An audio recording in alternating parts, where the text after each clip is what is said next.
नमस्कार मित्रांनो, आज आपण स्टार्ट करणार आहे एक नवीन टॉपिक डिव्हिजिबल बाय 7. ठीक आहे. याच्यात डिव्हिजिबल बाय 7चा रूल थोडासा डिफरंट आहे ॲज कम्पेअर्ड टू याच्या पहिले आपण जे घेतले होते रूल्स. जसं डिव्हिजिबल बाय 6चा रूल जो होता तो 2 आणि 3वर डिपेंड आहे. ओके, पण हा रूल इथे थोडा डिफरंट आहे. बघा, डिव्हिजिबल बाय 7चा रूल इथे काय म्हटलं गेला की multiply last digit of number by 2. म्हणजे कोणताही नंबर जो राहील त्याच्या लास्ट डिजिटला आपल्याला मल्टिप्लाय करायचं आहे 2ने, आणि मग मल्टिप्लाय केल्याच्या नंतर त्यातले रिमेनिंग जे नंबर्स जे उरलेले आहेत तिथून त्या नंबरला मायनस करायचं आहे. ज्या नंबरला आपण 2ने मल्टिप्लाय करणार तो.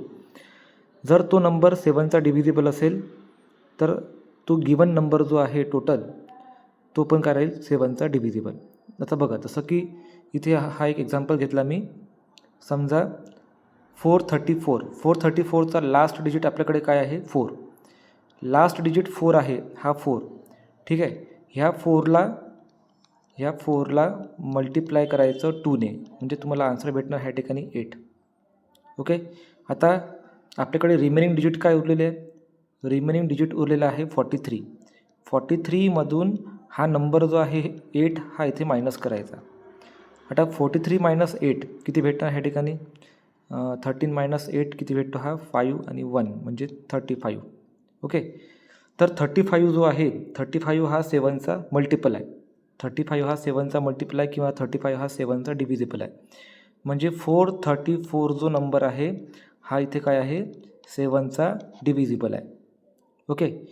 जसं की आता हा क्वेश्चन थोडासा तुम्हाला म्हणजे हा टॉपिक थोडा वेगळा वाटेल कारण की जरा डिफरंट आहे टॉपिक हा. आता अजून एक क्वेश्चन. समजा इथे आपण एक एक्झाम्पल घेतला 371. आता बघा, इथे पण काय करणार आपण, ह्या नंबरचा लास्ट डिजिट काय आपल्याकडे 2. ह्या 2ला आपण मल्टिप्लाय करणार, हा 1, ह्या 1ला आपण मल्टिप्लाय करणार 2ने. 1 मल्टिप्लाय बाय 2 तुम्हाला भेटणार ह्या ठिकाणी 2.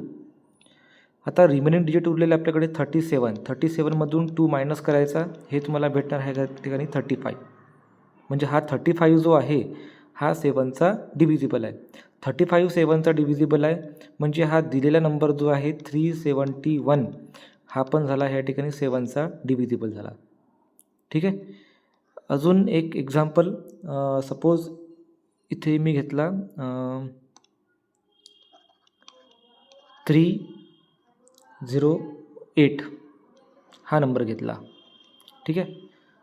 आता बघा, ह्याही नंबरला ट्राय करून बघू आपण याला, हा पण नंबर डिव्हिजिबल आहे का नाही.